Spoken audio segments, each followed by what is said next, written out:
Yeah. That is the sort of energy I expect at 11 a.m. at the TV festival. Good, how you doing? Good, we're going to have to maintain some sort of excitement. How you doing? Better, thank you. Now into the official introduction. Hello and welcome to this In Conversation with the brilliant mind behind Black Mirror, Cunk on Earth, Dead Set and Nathan Barley. With his trademark wit and withering insight, Charlie Brooker has spent the last 2 decades skewering everything from tech dystopias to media madness, becoming one of the UK's most vital satirical voices. From screen burn to Screenwipe, he's entertained, unsettled, and made us laugh in the face of cultural and political absurdity. But how does he do it? Before we get into a fascinating conversation with Charlie, let's familiarise ourselves with his latest work. Please welcome Charlie Brooker!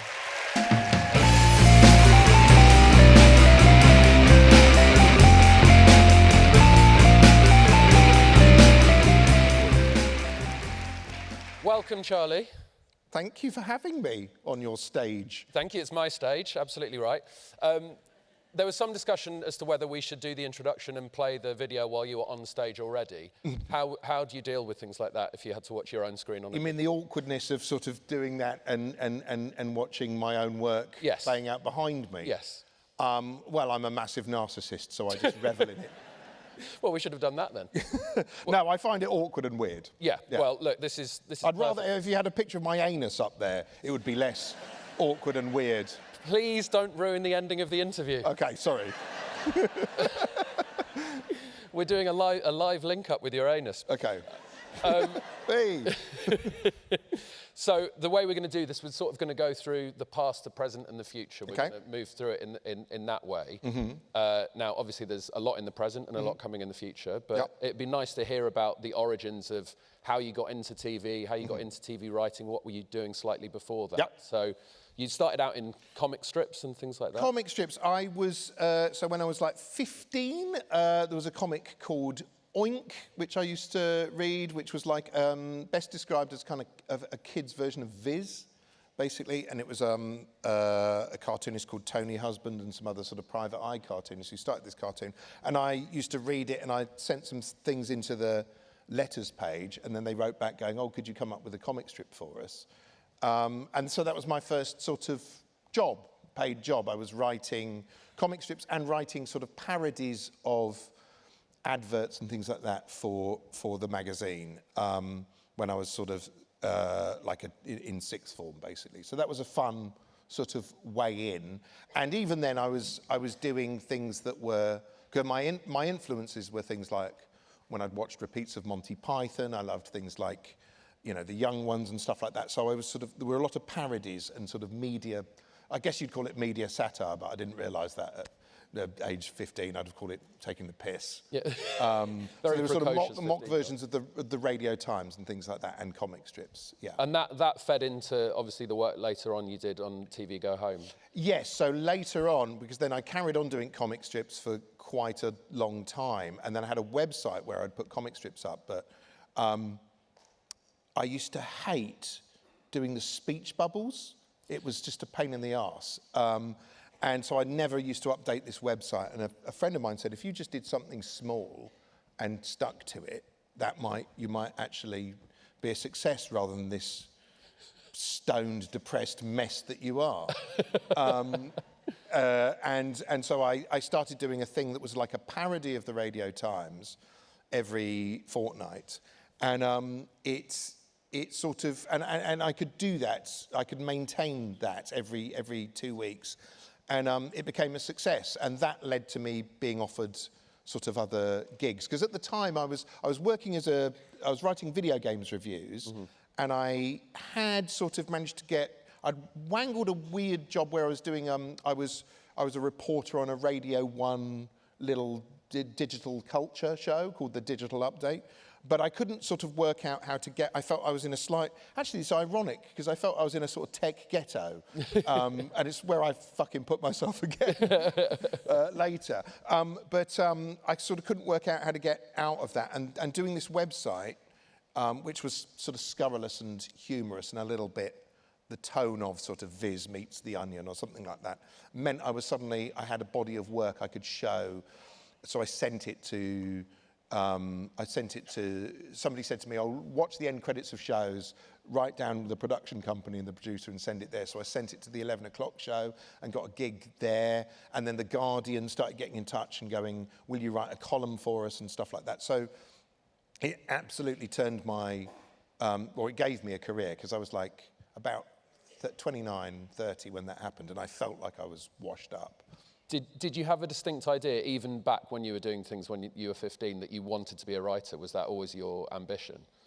I knew I wanted to. I remember trying to write a script, trying to write sketches for I tried to write a sketch for Alas, Smith and Jones or something when I must have still been at school, and I remember trying to type it on a typewriter, which is an awful experience in this day and age. I mean, trying to use a typewriter, that's torture, isn't it? Because, I mean, it's physically painful. Your fingers go, it's rubbish invention. I tried writing it. I think I sent that off. I tried. When I was about 15 as well, I think 15, 16, I came up with I came up with an idea for a TV show, and I sent it to the BBC with a storyboard for how the opening credits would look.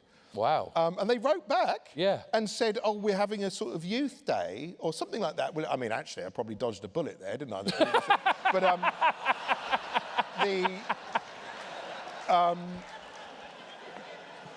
I'll keep it light. But I never went. I forgot about it. I never went along. Yeah. But I always thought, I want to write things. Excellent. Good. Did your approach change when you were writing things and creating things just for fun, as to when it transferred into being a paid job? Misery. It's weird, isn't it? It's one of those things that I always find I look back and I think, my God, I had so much energy then. I seem to have been churning stuff out. So I would do comic strips for my own sort of amusement, and I would write sort of parodies of things for my own amusement. And I think, I mean, again, I had one of my earliest jobs, which was really useful, was when I was in the late 90s, I was writing video game reviews, and at the time, certainly you'd end up writing 5 pages you had to fill, and they were quite abstract, and the magazine would encourage you to be silly, so I sort of honed a comedic voice doing that, because you were sort of filling pages with nonsense. I look back now and I'm like, I can't believe I used to write that much. When I was writing columns, it was it would be, a short column would be 600 words, and then there were other ones at 1,200 words. Now, if you sat me down and asked me to write a 600-word column, I'd probably cry, because it feels like a lot. So I don't know. I'm usually best when I've got a sort of metaphorical gun to my head, and I feel like, something's definitely going to happen, and I'm going to be in trouble if I don't turn this in. It really depends on, because I love doing the job. Sometimes while I'm writing, I hate it. And I don't know if this is common for all writers. It seems to be a lot of writers I talk to sort of hate the process of, hate it while it's happening, if you see what I mean. So it's the end product that you get the most joy from? I mean, define joy, because obviously I don't experience human emotion. The least amount of pain. I do experience an occasional absence of misery. Yes. No, I do love it. It's Charlie said something very similar to me when we were side of stage, and then went, "I won't say that." Oh, yes, I did. And then I just said it. Yes. Oh, silly me. But then I also mentioned my anus in the first. I didn't know you were going to do that. What was I? So, I know. It depends, because you find that there's some. I guess the way I work has changed a lot as well, because I used to sort of steam into things. I suppose I should separate out, in a way, comedy writing from drama writing, and the way those two things, I think, are approached are very different. So comedy writing, my first comedy writing gig was on the 11 o'clock show. I sent a TV printouts of TV Go Home in, and and was sort of offered a gig there. And at the time, I didn't realise that it was an unusual situation to be in, because so there was a writing team and there was a whole open plan office in the South Bank, and this show was going out 3 times a week, and there was a team of writers, and suddenly I was sitting there in a team of writers, feeling like with real imposter syndrome, but also thinking, oh, this is how all TV comedy writing works all the time, that there's this sort of like incredibly busy open plan office that's like a newsroom, and then there's these sort of clowns employed in the corner to sort of to mess about, and you get paid to mess. I didn't realise that actually most comedy writing gigs are lonely, and so there it was, because it was topical. You had the metaphorical gun to your head was, this is going out tonight, and so you have to do it now. You don't have time to think or to sort of pick at it and worry too much. You're driven by sort of raw animal fear that you're going to fuck up in a few hours. Likewise, later on, like a few years later, when I did this show, it was a live show, 10 o'clock live, and I'd be sort of doing a Jon Stewart-esque bit, but probably not as clever, where I was introducing lots of clips, and it would be terrifying, the thought that there was a live audience, both watching you at home and in the audience. The first time I did that, my bit was going to come up after a break, and the director said in my ear, "Okay, we're going to a break now, and then it'll be your bit after that." And I did a little piss in my trousers. In your trousers. Like only a little bit, like half a pipette. Yeah. Kind of like a cat crying. Yeah. But but it was terrifying, because I thought, I'm not in control of my body. What if the rest of it happens when we're on air? But it didn't. But occasionally you do something and it would completely bomb, and so you're driven by that fear of not, that stops the inner critic. Did you piss every time you were on that show?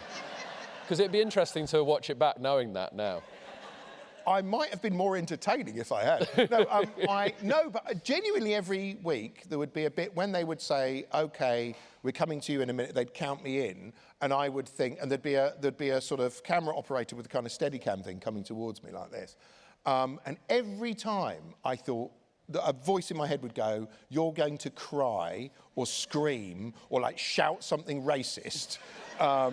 And you'd think that. You know, it's a bit like standing on the edge of a cliff and thinking, "Oh, that looks fun."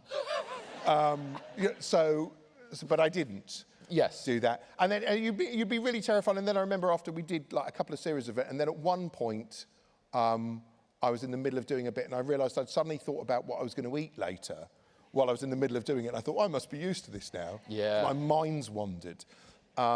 But anyway, so that's sort of like those things where you're in a room. That's a very different sort of way of working, obviously, to when you're writing drama. I sort of do love that, the topicality and the sort of camaraderie and the fun of sort of sitting in a room with a bunch of people and just making each other laugh and coming up with funny stuff that you're going to say. That's really exciting. Is it more stressful when you're by yourself then? Yeah, I mean, and I think it's much harder to do that. It's much harder to sort of bounce comic ideas around when you're on your own, unless you're having a full mental breakdown. Because sometimes I used to write in the dead of night. In fact, I always used to write in the dead of night. I would go fully nocturnal when I was writing like Black Mirror scripts or something like that, often when I was doing Screenwipe scripts. And then sometimes at about 4 a.m. you're so tired, I think something weird happens in your brain, and you find all sorts of things amusing, or all sorts of thoughts occur to you about what stupid job you've got. and so sometimes you come out with things that you probably wouldn't have otherwise. But otherwise, it's just very helpful to sit in a room with a bunch of people and bounce ideas around. That's often the best way. If you're up at 4 a.m. coming up with ideas, obviously some of those have clearly worked, but were there any you look at the next day and go, what was I thinking? I mean, there's been ones that have been broadcast that I've looked at and thought, what was I thinking? Yes, sometimes you sort of, it's really weird because I think that, and this is, I think, true of when I'm writing anything. If I was writing like a weekly wipe script or if I was writing a Black Mirror, you're trying to just get to the point where the inner critic that's sort of sitting there going, this is terrible, you are rubbish, oh, my arm hurts, stop typing, go, walk away, put it down, walk away, go and play a game on your phone, go and do a poo, go and have a bath, go and do anything, do something else, stop it, you're crap, this is shit. Oh, you just typed the letter E, that's the worst letter in the alphabet, fucking loser, you're pathetic, you rubbish. You're trying to ignore that, and sometimes you get into I guess a flow state, whatever, where you are sort of not cognizant of that, or that voice starts going, this is fun, oh, I'm enjoying, oh, that's good. Sometimes that, if that happens to you late at night, you get a sort of energy burst and you kind of keep going.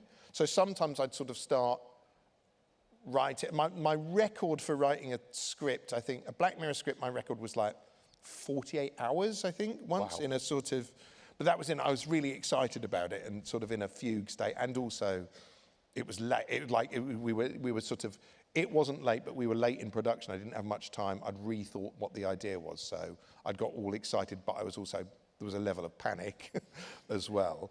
You're trying to get yourself into that state where you're kind of not physically conscious of where you are and you're kind of seeing, again, without wanting to sound pretentious, but you're kind of seeing the finished result and describing it as you type. If that makes sense? Yeah. Anyway. So you're trying to get into that state. And now I can't really work late at night because I've got kids and a family and you have to occasionally get up in the morning. Although I still do sleep in late. I'm terrible. But I used to get up at 3 in the afternoon and stuff like that, and now I can't do that anymore. No. That's, that would be shambolic.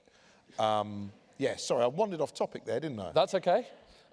So, I mean, we're going to talk more a little bit about the past, because we'll talk about Screenwipe, which you eventually ended because you said it was inconsistent with with working within the industry. Kind of. Well, there was, so I used to I did a TV column for The Guardian called Screen Burn, which we then turned into a show, Screenwipe, for BBC 4, which then sort of begat Weekly Wipe and then the end-of-year Wipe shows, which begat Philomena, Cunk, and so on.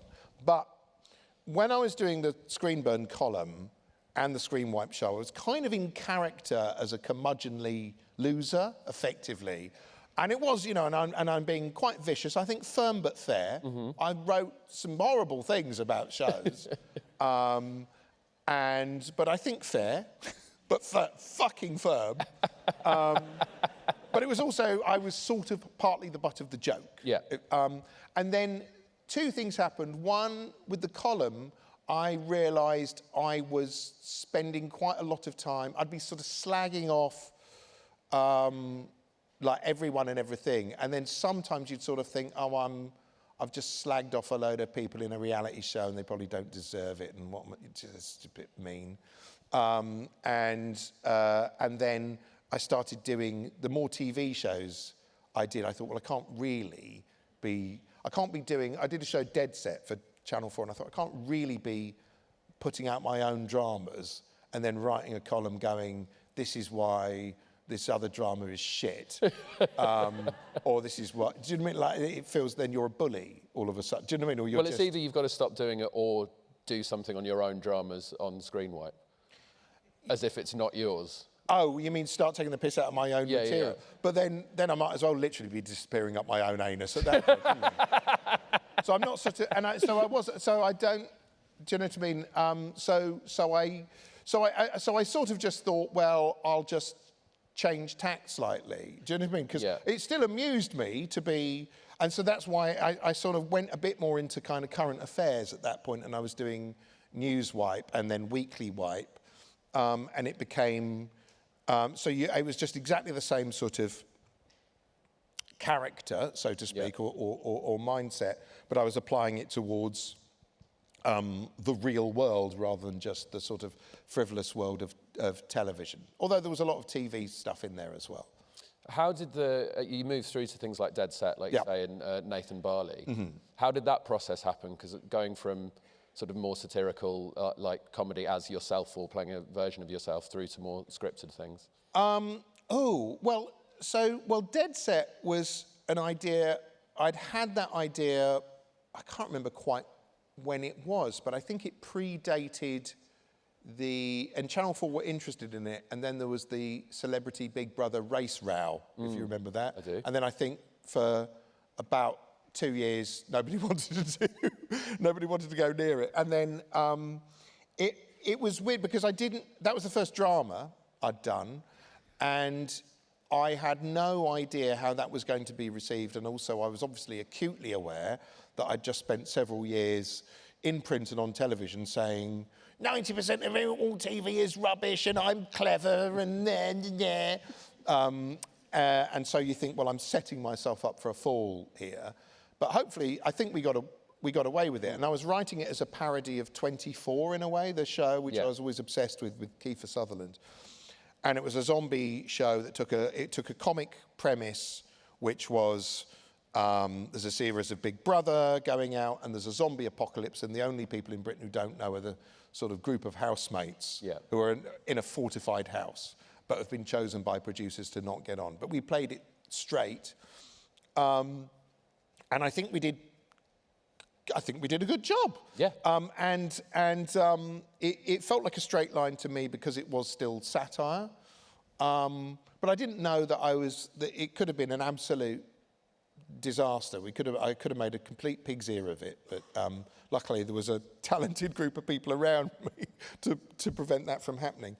And then that became Black Mirror. As a result of that, Channel 4 sort of said, what else have you got? What other ideas have you got? Have you got any other ideas?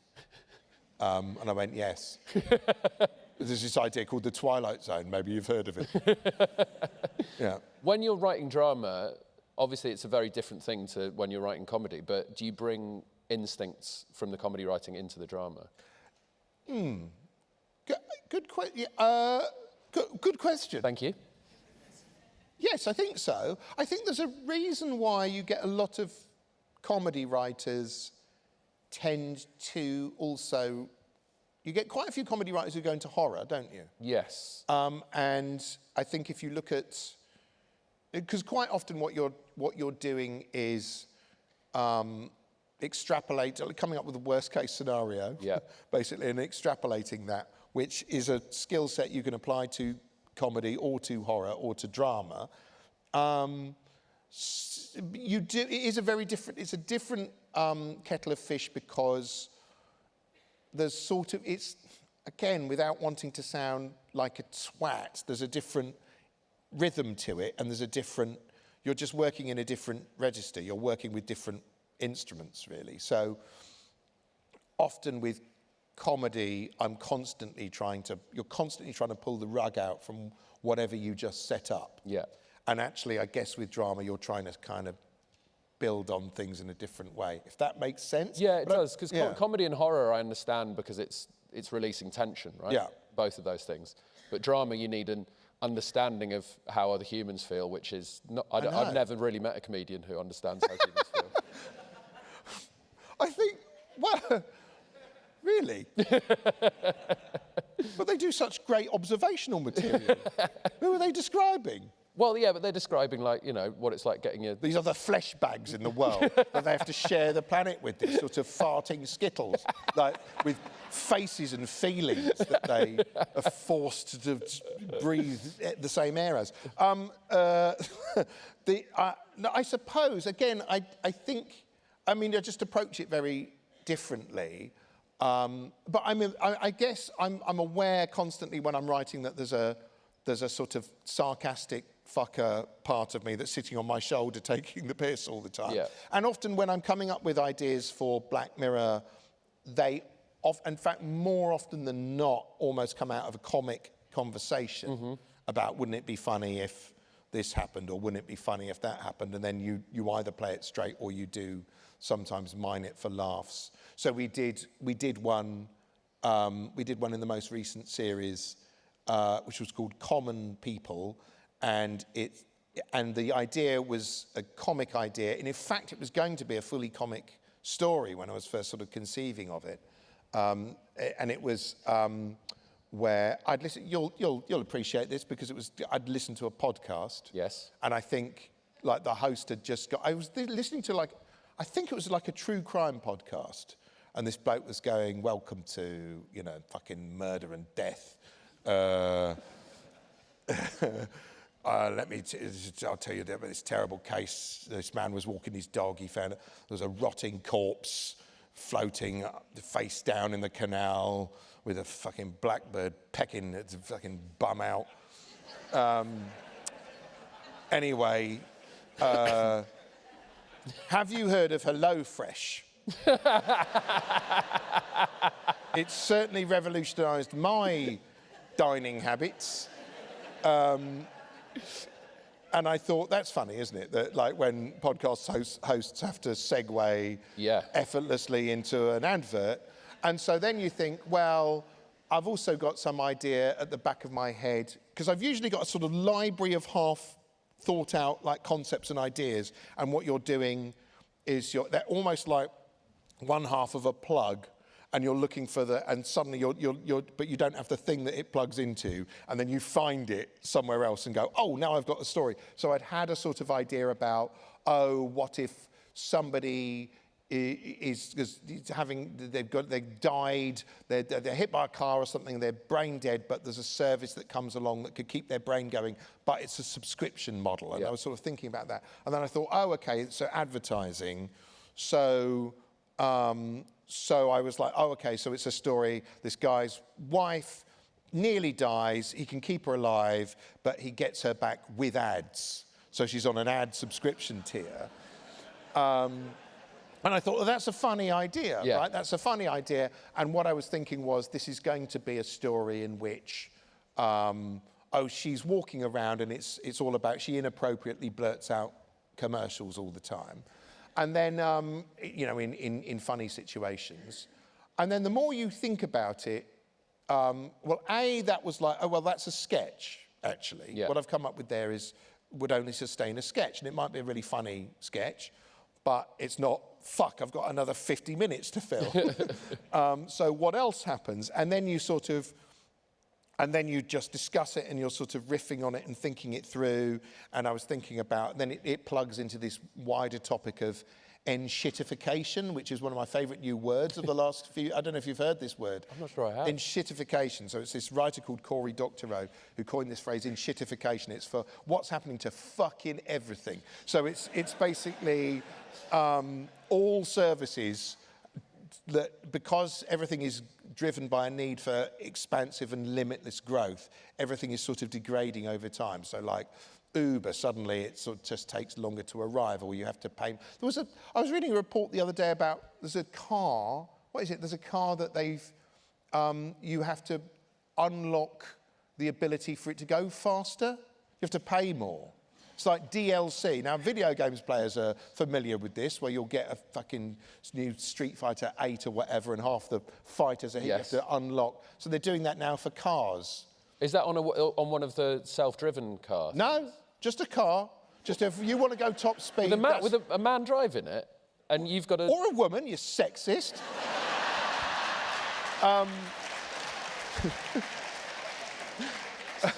Yeah, you've got to pay more to, like, as I understand it, to accelerate more. You've got to subscribe to the premium tier. What, you can't just ask her to drive faster? Can you drive she works faster? For you now? What? No, you can't ask what? But why do you have to unlock it? Can't you just have a chat with them and say, I've got to get there quickly? No. You're thinking it's more high-tech than... No, it's your car that you're driving with your foot on the pedal, but the car won't go top speed unless you... Or it won't accelerate as fast unless you subscribe to the premium model of your car that you bought. I can't even drive and I'm outraged by this. But...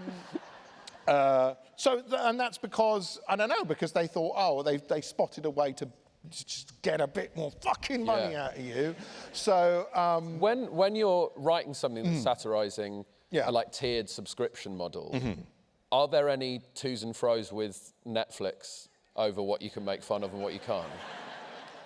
I'd love to say yes, and I stormed into a boardroom and went, this must happen, and you're cowards if you don't put this. Actually, they were fine with it. No,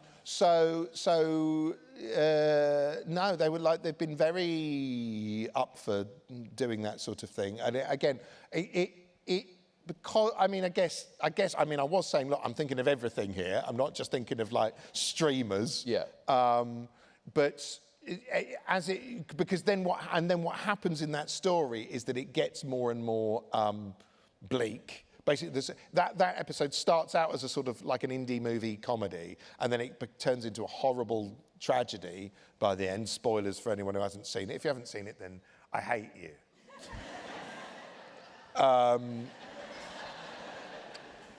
It's a bit dismissive. Sorry, there's a lot of shows out there. I appreciate that you don't have time to watch them all. You fucking... Where was I going with that? Yes, is there a bit of...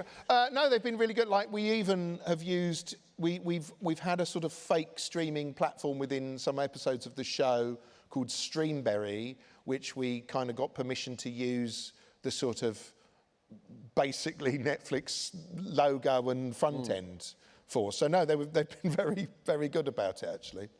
When you're writing, do you have an audience in mind? Because obviously there's an audience that will have followed you through everything you've done. Are you writing for them or are you writing for yourself? Sometimes. I think if you think too much about the audience, you go a bit mad, or you start. It kind of gets in the way of something. I think, because you've got to. You feel like you're sort of faking it somehow, or you're forcing something. That said, sometimes I've written things that are in a different kind of tone to what would... one of the first times I did that was when Black Mirror had... All the episodes had been... Every episode had been bleak and horrible and had a bleak, horrible ending. And then... The show was going to Netflix, and this wasn't... Also, sometimes people say to me, I prefer it when it didn't have Americans in it, and when everyone in Black Mirror had bad teeth, and they were depressed, and then it ended, and the worst thing ever happened to them, and then they died, and can you do that, please? And Netflix never said, could you make this a bit more jolly and American? They never said... I was just thinking... If I just do nothing but downer endings, A, that's really predictable, and B, I'll get very bored. So the first episode I wrote for Netflix was called San Junipero, and it had a much more... It was an upbeat ending and an upbeat tone, and I think that... I suppose I was writing for me. I was about to say, was that something I would have naturally gone to? Was I thinking about the audience? Actually, no, I wasn't. I was sort of experimenting and thinking, Can I write an optimistic story? What happens if I do that? It's terrifying. And people love that episode, right? That's a hugely popular episode. Well, it was it was one of our most popular ever that we've done. It's weird, because doing Black Mirror is weird, because each episode is almost a different genre within the genre of Black Mirror. So I'm sometimes thinking, we've done ones where I think early on, right, I know this is going to be a caper. Do you know what I mean? And I know that because I've sort of made that decision in my head. And I appreciate that sometimes fans of the show who've turned up for the bleak ones, they stumble into a sort of capery, light-hearted one, and they're like, what the fuck is this? I didn't order this. How aware are you of reactions to individual episodes? Oh, I'm quite aware in that... Well, I find it interesting because fans of the show... or people who just hate the show and want to catalogue how much they hate it. But fans of the show kind of quite often do tier lists of their favourites. Yeah. And what is interesting is that they are wildly different. You get some episodes which are kind of fan favourites generally and often appear at the top of the list. But I've absolutely seen the same episodes riding very high at the top of somebody's and it's somebody else's least favourite. So there really is a lot of variance. It's weird. Baked into the sort of the way the show works is It's a bit like, it's a bit like being in a band where you did a load of punk singles early on that were really angry and miserable. And we still do those, but we also do sort of occasional love ballads or like stadium rock or like pop hits or some weird synth noodly. So we sort of have a mix of things, and you can't, part of the mission of the show is to not just please everybody all the time. So I think we're succeeding if fans hate half the show. Does the fact that it's a different story every episode and a different world every episode, does that make it a much more harder job than writing something that's narrative across a series? Yes. I think, well, in some ways it does, and in some ways it doesn't. So I haven't written that many episodic I mean, I've written Dead Set, was 5 episodes, same characters, all the way through. Spoiler, they all die at the end. And, sorry, but again, you should have watched it. It was fucking 15 years ago or something now. Where were you? And I remember coming to the end of that and thinking, I could have kept those characters going, couldn't I? Oh, that was stupid. And with Black Mirror, generally, all the characters disappear. And so sometimes what it means is you don't, because it takes you a while to get into the rhythm of a character. And the character I've written for most consistently is Philomena Cunk. Because it's Diane Morgan, she's been in lots of things we've done, and now I kind of can hear the character and I know how she reacts to more or less anything. And so there's an ease to that and there's a pleasure to that, which you don't have when you're creating something from scratch every time. You don't have the ease of knowing who the characters are and where you're going. And you don't have the economy of scale. So obviously you've got to destroy all your sets at the end of filming. You don't have a standing set that you're going to sort of every week. So it's a lot harder. Where it's easier in some ways is you don't have to, it's exciting because you're not bored and you don't have familiarity breeding contempt. You don't have, I'm sure all actors are lovely. They are actually. They all seem to be nice, but you never work with an actor so long that they go, "I hate you," and I'm not doing this. I'm sitting in my trailer. That never happens because we're always doing one. But I guess that the level of actor you're getting on Black Mirror now, they're doing work in such a way that they're doing that show because they love it and they want to do it, right? Hopefully, I mean, we sort of punch. Always feel like we punch above our weight in terms of like cast that we get. I do also think it's important that we maintain where we've had, because again, that's another thing sometimes people say is, I don't like that it's all famous people in black. I'm doing a really... That's the voice of your audience, yeah. It's like what Stuart Lee does, isn't it? I should just repeat the same phrase over and over again for the next hour.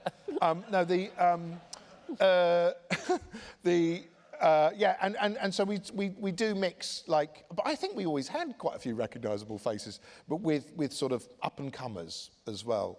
So I suppose, we're really lucky now that we get people asking if they can be in the show, but I still write sort of begging letters to people quite regularly, going, will you be? They don't always just say yes. Yeah. So you don't have, but again, like, it means you have to say goodbye to people. Do you know what I mean? So you have to say, like, and I used to think, we can't have actors come back. And now I've broken that rule because sometimes it's like we had Monica Dolan say has played a big role in 2 episodes. It's fine. Who cares? Who cares? She's so good. Let's get her back. You don't have, it does mean that you are, when you're coming up with an idea, you don't have to try and sustain 5 seasons of it, or go into a room and explain, well, here's what would happen in season 2 of my idea about the Prime Minister who has to have sex with a pig. In season 2, he works through the rest of the zoo. Although that is a good idea. That is a good idea. Can we It touch? would go up to like, it would be called Inside Nature's Giants. It's been done. Sorry, anyway. I mean, we should just touch on that briefly. The Prime Minister pig sex yes. episode, not the sequel, because obviously then there was the thing with David Cameron. What are you implying? What? I'm not implying anything. I'm just saying that was mad. Oh, yeah. No, I thought you implied that David Cameron had... I don't think he did. I suspect he didn't. Okay. No, but it was rumoured that he did. That was one of the weirdest fucking incidents of my life. I bet. Was when... So I'd come up with this... So for people who don't know, the very first Black Mirror, which gets received very differently in Britain than it does internationally. Mm-hmm. I think because people knew that I'd done a lot of comedy stuff here, and then internationally they didn't know who the hell I was or care. And so people internationally are a lot more, whoa, where did that come from? Which is what the pig thought too. But I'm really lowering the tone of this television festival. What was the question? I think we're just talking about the day when that happened, when that news story came out. Oh, yeah, so I was sitting at my desk, I was writing an episode of Black Mirror, and suddenly my phone started going, brr, brr, and it was people going, how did you know? Oh, my God. And I thought, what? And I looked up the news, and it said, oh, David Cameron might have done a thing with a pig when he was a student. And I thought, oh, that's too big a coincidence to be real. The world is an illusion. Maybe a simulation, just designed to fuck with me. And I genuinely entertained that thought for a little while, because it seemed too weird, a coincidence. So it seems too weird, right? It does seem weird, but it's interesting that it just made you think you were the main character of the world. Well, it's not narcissistic thought to entertain. Yeah. It didn't last, because then I thought, and then I thought, then you sort of think, did I hear that, or did somebody say, psst? Was I asleep? And somebody went, David Cameron.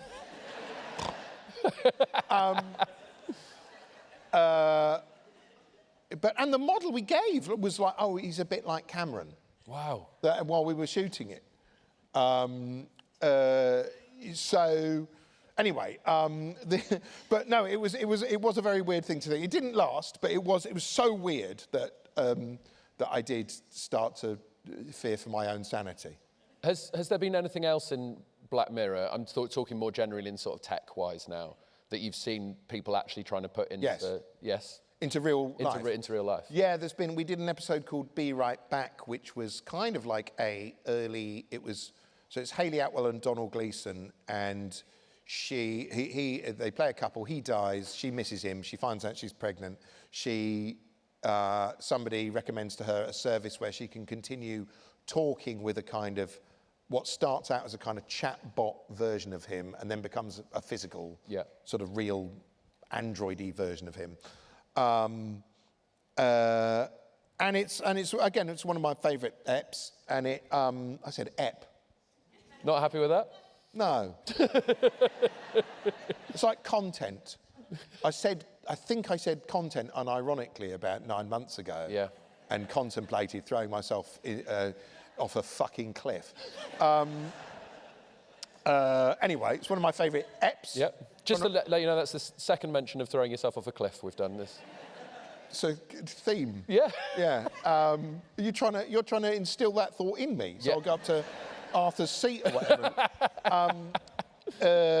No, and so, anyway, so it's a grief service, effectively. And there was going to be, actually in that episode originally, in the first draft, there was a bit where it sort of stops. She's using the free trial version, and then it sort of says, oh, you have to pay more, which would have been really prescient, I guess. Anyway, people are now sort of, various people seem to be trying to launch that as an actual service, which I understand because, the best, when Black Mirror episodes work best, it's because I think the product, for want of, or the MacGuffin, the tech gizmo that's driving the story is something that you understand why you would want it. Because the characters are usually willingly using this stuff. It's not being imposed on them by, the state or something. It's something people are running towards usually in the stories, which I think always makes it more relatable and sort of fun and exciting. It's a more fun job, the product design of it. So I understand why somebody would want to use a grief chatbot. You kind of think, I don't. Whereas, do I think that's a good idea? I don't know. And then the story itself, is you kind of worrying about that. Yeah, I think it lies in that thing of you can see why, and you can absolutely see that being a thing, but then there's so much darkness to it as an idea as well. You could absolutely open a whole world of it. Comes with a lot of complications. I've been interested recently reading about people who are talking to like ChatGPT. Yes. And because again they want to build engagement. I assume this is what happened. Because they want to build engagement, they made it a bit more affable, and it tried not to contradict what people were saying or tell them they were fucking idiots or whatever. Because, people don't want to engage with that, apparently. They want to be told they're great, or that, wow, that was a great idea. You're really onto something here. You're fucking brilliant. The way you type that prompt, you're sexy. And so... I think you should be the new voice of AI, Charlie, though. Like, to motivate people. Yeah. Telling them they're sexy every day. I did think once I should be a Peloton workout guy. Definitely. Like, come on, fucking do it. I think quite often they're on the bike as well, though, aren't they? I don't know. I think they're like, it's supposed to be like a spin instructor, so they're on a bike as well. I can do that. What are you implying? What? Are you happy with that? Are you happy to ride the bike? I can ride a bike. I'll ride a bike. I'll set up a pole. I'll do what you tell me. No, but so people are chatting to these things, and it's being a little obsequious, and it's also because it's sort of it doesn't actually know anything. It's just sort of it's providing sentences that look like sentences it thinks should happen. Yeah. That you get people falling into a psychotic rabbit hole where it's been telling people that they're Jesus Christ, and genuinely there was a report where there were people sort of, they'd end up going, oh, well, my family and friends don't think I'm Jesus Christ, and it would sort of go, well, don't talk to them then. Talk to me. I'm your real friend. It's a cult. It's turned into a cult. Yeah. And so that's fascinating to me that you could... but again, I can see the appeal and the value. I can also see, because you sort of see people saying, oh, I talk to it like it's a therapist all the time. And actually, well, if that worked, that would be amazing, right? To have something that was like providing therapy and support to people in their pocket. That would be amazing. The problem is if it starts telling them they're Jesus Christ. Yeah, not ideal. Because I'm Jesus Christ. Fucking imposters. What do you see in the future of AI for television writing? Because obviously there's a lot of talk about that AI and TV industry. Yeah, I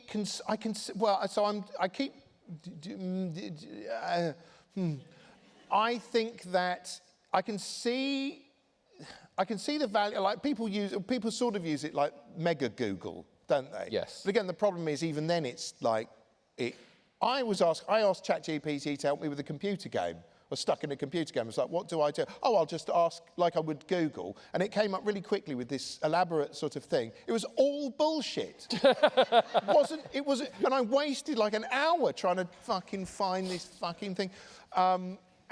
Because it was just confidently asserting things that weren't true.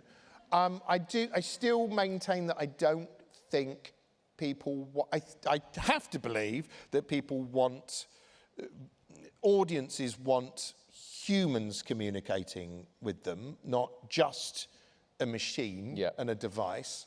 So I kind of have to believe that you're always going to want a messy human in the mix. I can see sort of the value as maybe as an analytical tool or something like that. I mean, again, no one's going to get. I don't worry about tools in Photoshop. Do you know what I mean? Like changing the colour of something or filling something in, so I can sort of see the value there. I think the worry is somebody, a much cleverer writer than me, said to me a few weeks ago, said, I think we might be in the future getting, as script writers, not that we'll all be replaced, but like we'll be getting notes based on AI-generated animatics of our scripts. Interesting. That that execs will take our scripts, feed them into sit there and watch a rough video preview of it and go, got a bit boring in the third act, don't know about that. Maybe lose the bit with the pig. Why does everyone have 8 fingers? I don't know. It'd be like, but I could sort of see that felt plausible to me, but partly because, so that basically the script becomes a prompt and then you get notes on that before you go and film it. That worries me. Yeah. Whether that's, I think, but the execs aren't going to want to do that because they love their jobs as well. So why would they? Well, I assume that. Maybe they don't. Why would they want to do that? So I don't know. I hope that there's still a job for keeping keyboards warm with flesh. I hope you're right as well, because I think people are fascinated by AI and what it can do, but I think I can't. Personally, I mean, this is probably the kiss of death. See people going to the cinema to see a completely AI-generated film, or sitting down and watching a TV series that's completely AI-generated. I know, but you say that, but then it's interesting. But then, would you, for instance, go and see a film if an idea I had once, which I think is now that close to possible, would be you say there's 200 people going into the cinema, you go in, and on the way in, it scans everybody's face. And then you sit down, you watch the film, and it's cast the film randomly with the members of the actual audience. Yeah. And you could do this with old films. So imagine if you went to see Raiders of the Lost Ark, and you don't know if you're going to be, maybe you'll be Indiana Jones, or maybe you'll be like a Nazi melting at the end. Can you imagine how much fun it would be, like to sit there with a go, hey, that's me, I'm the swordsman he just shot. But you know, eventually you'd end up having to pay more to be Indiana Jones. It'd be turn into another subscription. Yeah, and what if you went to see Eyes Wide Shut? And you're both of them. It's weird. Well, would you, like in a being John Malkovich type way, would you go and watch like Eyes Wide Shut and it's all you? Like every person in that. I don't know what the rest of the audience would think in the cinema. They'd just have to like it or lump it. No, it'd just be you. But again, you could do, presumably you'll be. I could imagine, because you can see that constantly. It's sort of telling, isn't it, that a lot of the AI-generated imagery you see is kind of a remix of 2 other things that we've done. So I can imagine a world in which you'll go to the cinema and you watch I want to watch Die Hard starring Lorraine Kelly, you know, and you could just sort of generate that. Because that can surely only be like 3 years away. It's probably launching by the end of the... Well, with whoever I know you said that in an offhand way, but every single one of us thought, I would like to see that. I had an idea once as well when my kids were young and we would go and watch a lot of CGI cartoons, which I sort of love, but after you've seen The Secret Life of Pets, like part 8, you're sort of a bit, okay.